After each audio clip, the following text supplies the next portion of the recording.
Hello friends வணக்கம். கம்பு எடுத்திருக்கேன். நல்லா கழுவி காய வச்சுட்டு, ஓவனில் ஒரு 30 செகண்ட் வச்சு எடுத்துக்கிட்டேன். கடாயிலனா கை பொறுக்கிற சூட்டுக்கு வறுத்து எடுத்துக்கலாம். அதை அப்படியே மிக்ஸி ஜாரில் போட்டு கொர கொரன்னு ரவை பதத்துக்கு அரைச்சி எடுத்துக்கலாம். ஒரு பாத்திரத்தில் 1 டம்ளர் தண்ணி ஊற்றி ஸ்டவ்வில் வச்சுருக்கேன்.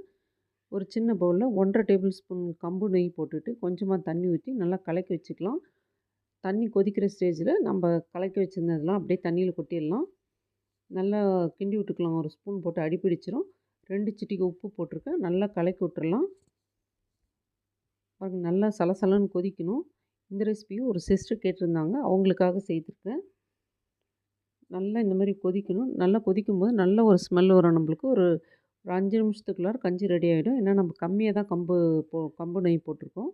இது பெரியவங்களுக்கு இந்த மாதிரி செய்துக்கலாம். குழந்தைங்களுக்கு இன்னும் கொஞ்சம் நல்லா கெட்டியாக செய்துக்கலாம். பாருங்கள், குழந்தைங்களுக்கு ஒரு 3 டேபிள் ஸ்பூன் நான் போட்டுட்டேன் கம்பு நெய்.